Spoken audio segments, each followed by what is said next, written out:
So, the end of mental illness. And this is wonderful. Um, we can just make the whole thing much more simpler. And all we need is two terms, two concepts, two insights and understandings, and one tool. And we can just make it all simpler. And this whole thing of complexity and difficulty and how exactly do you do it can just come to an end. We can kind of crush the mental health industry by simply understanding what the past 50 years of research has explained to us. And I'm just going to break it down, tell you straight away. Not going to beat around the bush. So the first concept, it sounds a bit funny, but stay with me because it's a very sensible concept. And I just use this so that if you want to check it out in AI and check research and what it talks about it, you can do all that. It's called clinically significant distress.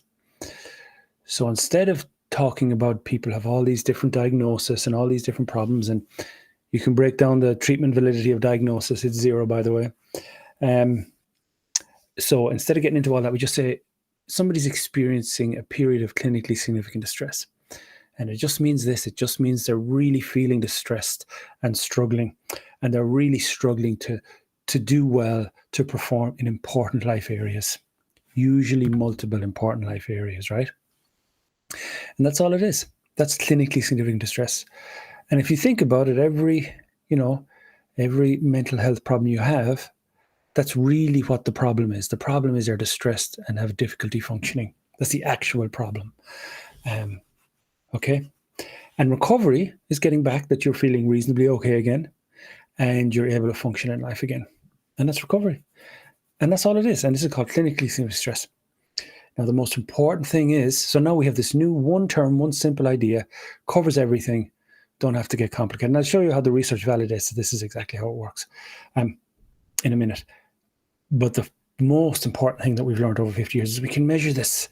We can measure this really reliably, really well through a great variety of, and I write about it in my books, there's lots of self-reporting, if you want, or psychometric instruments that you just answer a few questions and it would say, wow, you really have a really significant degree, a lot of you're really clinically significant distressed. Or you could say, actually, no, it would indicate that you're feeling okay in doing that. So we can measure it. So we can measure its presence, and most importantly, we can measure its reduction, which means that we can measure week by week that somebody is actually improving, that they're feeling and functioning better, which is so important. Because then if it isn't quite working for them, we can make adjustments. And I'll talk about that in a minute. That's the first thing. Let's just say people are going through a difficult period, clinically significant distress. We can measure this. That's the one tool that you need. And it's like it's a tool, it's a concept of a tool that measures. There's lots of different ones. The outcome questionnaire, the outcome rating scale. I've written about tons of them in the book, so that they're all good. And we can even talk about why it's actually so easy to measure, but maybe for another video. But okay. So we know what it is now. We simplified it. We know we can measure it, which is massive. It takes all the ambiguity and vagueness out of everything. So how do we improve it? Again, the research says something really simple. And this is the second concept. It's called recovery capital. The research just says that when people are connecting with their strengths, they've developed their strengths, they're connecting with some supports, and connecting with some resources and some tools that they feel good about it. They're connecting in a way that's meaningful and engaging to them. They get better. The reason is very simple, because people who don't do that, who don't feel they're connecting with strengths and insights and internal resources, if you wish, and are not connecting with supports that they feel good about and resources, they get really poor outcomes. And people, when they do that, their outcomes improve dramatically. So let's break it down again. All we need to think is you're going through a period of clinically significant distress. First thing to do is let's measure this. Second thing, let's build your recovery capital in a way that's meaningful and engaging to you. I do it all the time. Every single person I work with, we do those. So we measure it. We talk about the charts together, make sure it's working for you. If you're not quite getting there within 2 to 6 weeks, we have a chat about it. And there's fairly straightforward things we can do to kind of look at how we might mix it up a bit. And we're always building that recovery capital in a variety of ways. Now, so when they come to me, and here's the thing about the complexity of diagnosis and it not having any treatment validity. When somebody comes to me as a counselor, if they have a diagnosis, or if they have 2 or 3 or 4 diagnoses, or if they come to me as a counselor and have 0 diagnosis, the probability of them having a better outcome is exactly the same. Because it doesn't matter, because all I do is and this is the research. Like, People who go for support with diagnosis plus people who go for support without diagnosis, so long as they engage in a meaningful, useful way, the chances of them getting better are the same.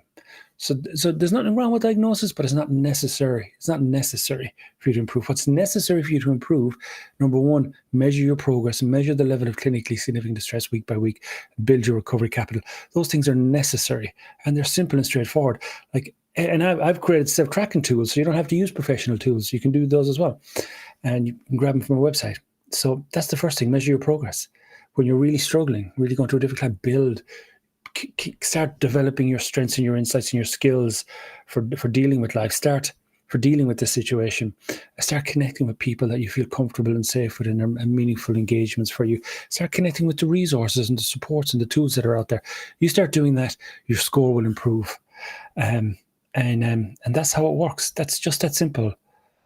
And that's who's talking about all these complexities that we now currently, the lenses we use. So all of the complex lenses, they don't tell you to measure your progress week by week. All of the complex lenses, they don't tell you to build your recovery capital. All these complex ideas, they're just a part of this mental health industry that really depends on dependency. But anyway, and that's the end of the way we used to look at it, the way we used to understand it. It's just, this is what we do. We just do those, measure your progress, appreciate what you're struggling with and as well as this, you're going through a period of clinically significant distress. You're going through a period in your life that you're really struggling, really feeling bad, and really struggling to function in life. That's what it's a period in your life. This is happening for a period of time. Okay. And you'll know this, it'll be quite obvious. And let's start measuring progress. Lovely. Let's start building the strength, supports, and resources that are going to be meaningful to you. And then you recover from this period, right? Then you just put a few things in place so you can stay there and you start getting on with building well-being in your life, But that's it. And it's a whole simpler, much more effective, and it's research-based. This is what the research is telling us is that what's going on. So this is the end of mental illness as we understand it. And now it's like, oh, really, you know what? And depression is a real thing. The cluster of symptoms and struggling with delusions and hallucinations and struggling with severe anxiety and struggling with all these things, and addiction falls into this as well. Because in addiction, you struggle to function. That's the nature of it, the very definition of it. These things are real nice ways to understand the experiences people are having. But ultimately, the problem is that they're really feeling very bad and struggling to function. And if somebody came to me, and okay, we'll measure it, and we do perhaps the outcome questionnaire, the gold standard I might use, or I've used lots of them over the years because I like exploring them, these ways of measuring progress from clinically significant distress. And I would use that as also a really low score. Okay, here's where we're starting. And clients love it. Clients love measuring their progress. The professional field really doesn't want to know about it for reasons we could try and explore sometime. But every client that works there, we're just going to do this. Oh, your score is quite low. They say, yeah, I'm feeling quite low. We're going to work on this week by week, and we're going to chat about this score. And the whole point is that this will improve over time. Clients just love, you say those few words. It's lovely. There's nothing vague. There's nothing. It's like we're here because what does the client want more than anything? Doesn't want a theory, doesn't want an idea, doesn't want some fancy notions. The client just wants to feel and function better again. And I think as a profession, we've kind of lost sight that that's actually what it's about. And we use these tools, we're telling you, I totally get what you're about. I know why you're here. And we're going to measure that thing to make sure that you get what you came for. And we're also going to talk about if in 2 to 6 weeks you're not experienced that, we're going to have some sensible conversations about how do we make some adjustments so we get this working. So the client comes in, the score's low. Now the client tells me, I'm addicted to cocaine, and many clients have. I'm smoking 200 pounds of cocaine. I'm snorting 200 pounds of cocaine every night. So, okay, and it's messing up my life, messing up my relationships, messing up my finances. I feel like crap. I'm dragging myself through the day. It's like misery. I've been doing this for 2 years. This would not be an uncommon presentation, And then we say, okay, so we talk about that, and then we start developing So the first thing is it's a relationship. We're developing a place where they can be honest and talk about it. That's building their recovery capital. We started measuring progress. That's building a bit of hope and engagement. That's building their recovery capital. And we start breaking it down, and then we might get some insights and some strengths that they have, and some of their motivations. And then you talk about maybe building some practical skills, putting some plan together to start reducing this and say, we're going to have a plan. Often I like to say the first plan we create isn't going to may not work, but we have a plan. And once you have a plan, we can work on developing that, learning about it each week. And so on. And we're exploring this in a meaningful way to them, right? And building their recovery capital, right? In a way that's meaningful to their concern. And that's how you do it, right? Then I might have somebody else coming in and they might say, I'm really depressed. I just don't see any purpose in life. I don't think I'm worth anything. I find it hard to concentrate and so on, like general things. So, okay, then you would use this, the beauty of this, the miracle of these tools we use to measure clinically. I use the same tool. I'll use the OQ or whatever, the same tool, because we're measuring the same thing. We're measuring clinically significant distress. So the person coming with the addiction will have a really low score on the OQ. The person coming with will have a really low score on the OQ, right? Because we're measuring the actual thing.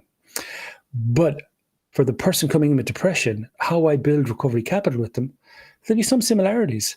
But there'll be some stuff that will obviously be different. Like, for example, the fact that, they have a place now they can talk about it and be open about it. That's a great benefit to their recovery. The fact that they're now measuring it and there's like, oh, right, we're going to measure it, kind of inspires hope that this is going to work, that I have confidence it's going to work. We might start developing some insights and some understandings into what's going on. Sometimes people have depression and they're not even aware of it, and it's helpful to explain that to them. But this is not diagnosis. This is simply giving them insight and building their recovery capital. It's not that the models and the understandings don't have a place anymore. We just see them in a different light, that these have the potential to be a part of their recovery capital. But, so we would start exploring that and supporting some tools for dealing with, and some insights, and maybe some self-care, compassionate self-talk, reminding themselves to take breaks during the day or whatever it might be.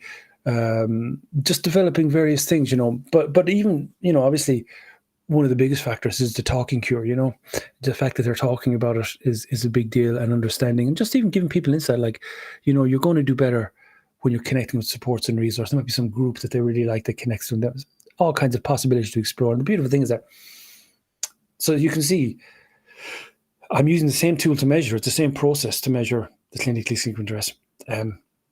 And I'm building recovery capital. But when you say I'm building recovery capital in a way that's meaningful to you, it means it will be, it'll be slightly different to you. And that's how you do it. That's how you treat people who are really, what they're doing is they're going through a really difficult period in their life where they're feeling really poorly and struggling to function. And it's a period in their life. That's what it is. And building recovery capital, they naturally heal. And you'd be surprised how many people have very low recovery capital in this strange culture we have, So, but yeah, and in addition too, so I have two people coming to me and maybe they've both got depression. And I listen, we understand, we create a bit of hope, start working on insights. And those will be two different journeys. How those two people presenting with the same stuff will build their recovery capital. And many of it might be the same. They might find a group and it's the same group. But one person might say, I really like gardening, and grounding skills, when I put my hands into earth and when I meet animals, I feel better. And that might be one of the bricks in terms of building their recovery capital. And another person, it might be something else. They might like, for example, playing guitar or reading poetry or something like that. Just as an example of one of the pieces that can start building their recovery capital. So even though they're maybe both saying have depression, we're still and that's what I like about counselling, is that it's a unique journey with each client, which is really cool. But yet we know the common factors. We know that the things that heal are the same for everybody. We know relationship and understanding, supportive relationship where they feel safe and they can just talk and feel is massive. We know that hope, belief, and tracking progress is a great way to inspire hope. But just the fact that I'm confident that we'll get there helps them to believe that. We know that their strengths, who they are as a person, tapping into that, developing their strengths, giving them new skills and new insights and stuff like that is huge. And we know that structure matters. That some form of a structured approach is one of the elements that's helpful. And those would be common factors that apply to all healing. So to come back to so we've just kind of roughly flew through the research for the past 50 years and where we've come to and how we can improve it. But the beauty of it is, it's not that we throw away all these models. It's not that we throw away all the skills and tools that we have. It's that we discover, oh, this is where they actually belong. All of these things are opportunities for us to help an individual build their recovery capital.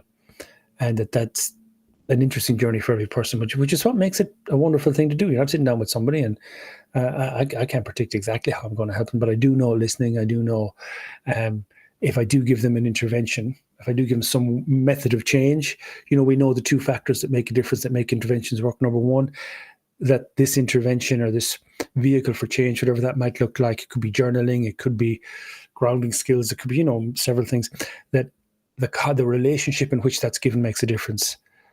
So if I give somebody, they come in the door, here's what you need to do, as opposed to I listen to them for 30 or 40 minutes, really understand and reflect and get with them. And then I think, okay, what might be a really good way to work on this? And I give them something. In the context of the relationship, a strong therapeutic relationship, the intervention is much more impactful. And then the other factor for intervention is the factor of fit, that it's engaging, it's meaningful, fits their problem, and they experience some, oh yeah, this makes sense to me and it's working. So that's the intervention piece. But relationship is big too: hope, expectancy, optimism. We can get into the research that, it's interesting when people decide to get help and they ring for the counselor and they say that period before actually meeting with you, statistically, a third of it happens. A third of the progress happens because they have some expectation, which makes sense if you think about it. And that's why I know when I'm, getting people on board, like I try to encourage some optimism. And I know because if some understanding in that brief initial phone call, because if I do that, they might have already improved by a third by the time they see me, And some services actually like to use the outcome questionnaire, the outcome measure, right at that initial phone call, because they know they're going to miss capturing some of the outcome if they leave it till they come. It's interesting research, and the research is just great stuff. But this is the problem: is this 50 years of research that the industry is ignoring, and because it's stuck in the 80s, because that's what people got used to, that's what people are invested in, that's the dominant narratives and beliefs are based in those things. And with any system, what's it they say, when you challenge the dominant narratives, it's a taboo, and especially if the money coming from that is definitely a taboo. But we just got to move on. We got to move on and say, look, this is the end of mental illness, and this is the beginning of just saying, okay, somebody's going through a difficult period now. Let's measure. And as I say, the beauty of these measures, like I use the same measure for, it's a standard across counselling. We all use the same measure for everybody. But some are presenting with trauma, some are presenting with depression, some anxiety, some don't have any clue. They just know they're really in a mess and they just need to have. Some are presenting with addiction, some it's addiction and mental health. So all these various things, or some it might be the onset of a disability or bereavement, or a whole cluster of things, or who knows. But we use the same instrument to measure them all, because we're measuring the same thing. We're measuring the level of clinically significant distress present. So that's really cool. That's why, because if we use the same instrument to measure progress for them all, we're measuring the one thing, and that one thing is what I've said it is. And that just makes it simpler and straightforward. And it's just what's happening. You're going through a period of clinically significant distress is the only diagnosis that matters. It means you're really struggling to function, really struggling how you feel. And the beauty thing, that's the only diagnosis that has treatment validity.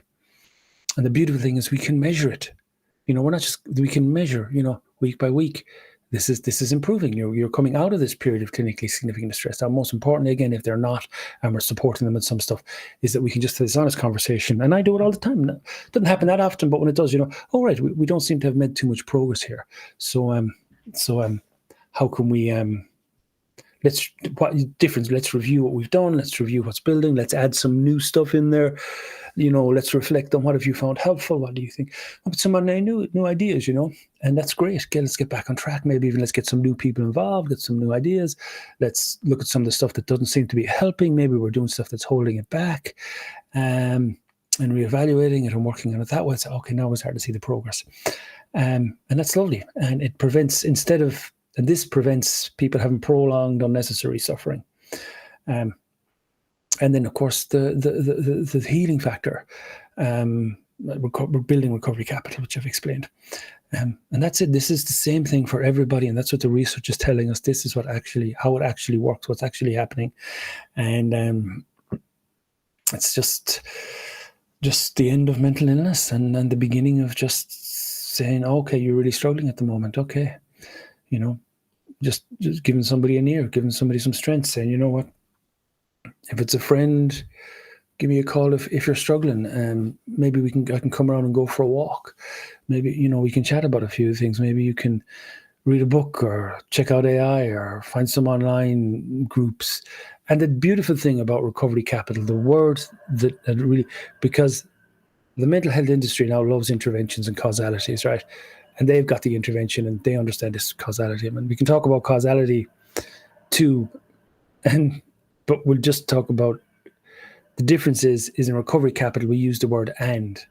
It's like, and I'm going to see a friend, and I may be going to meditate a little, and I'm going to practice a little bit of self-care, and I'm going to see a counselor and talk about it, and I'm going to maybe check out a support group, and I'm going to maybe read a little about this, and I'm going to maybe start, changing some of my patterns and diet and stuff like that, and I'm going to maybe look at my thoughts and think, and that's and the word recovery. And as you build all that stuff, you hit this critical, if you want to think of it, critical mass, the healing state, you start healing.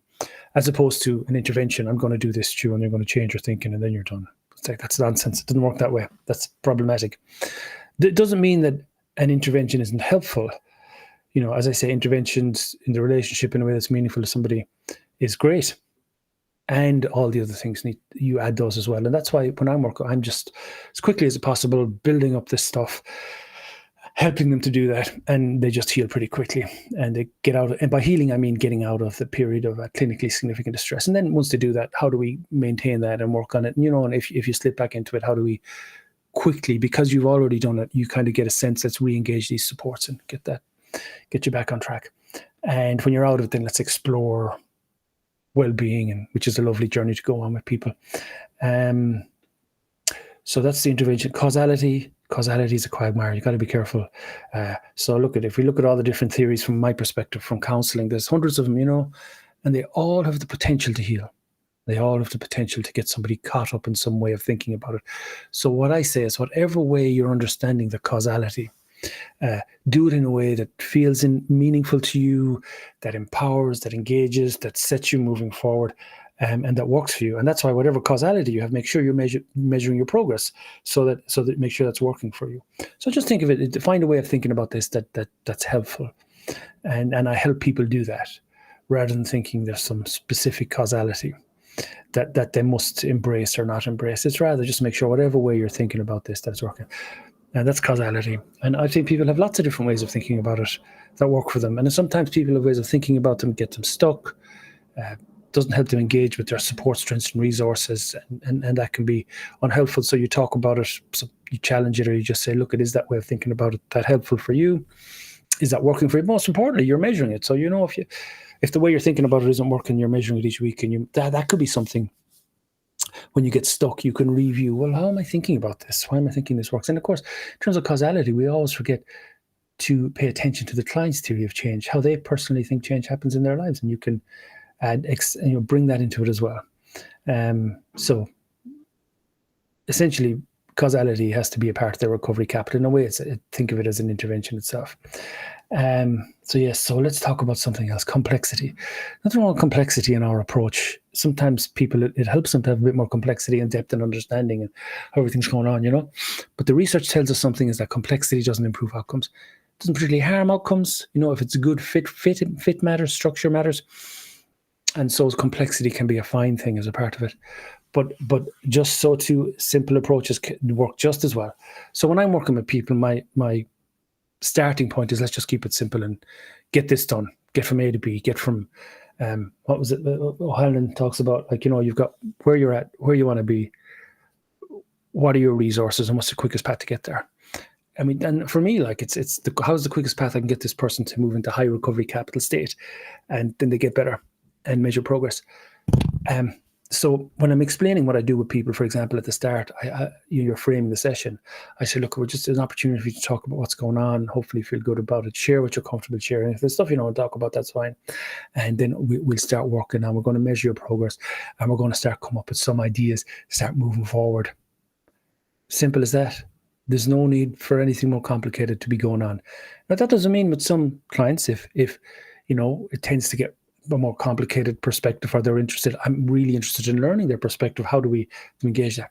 But there's nothing wrong if you want to recover from a difficult period of your life. If you want to recover from clinically, there's nothing wrong with keeping your approach super simple. I'm just going, like, for example, go directly to the source of it all. Like, okay, I need to connect with some people that I feel okay talking to and feel good about and feel understood and supported by.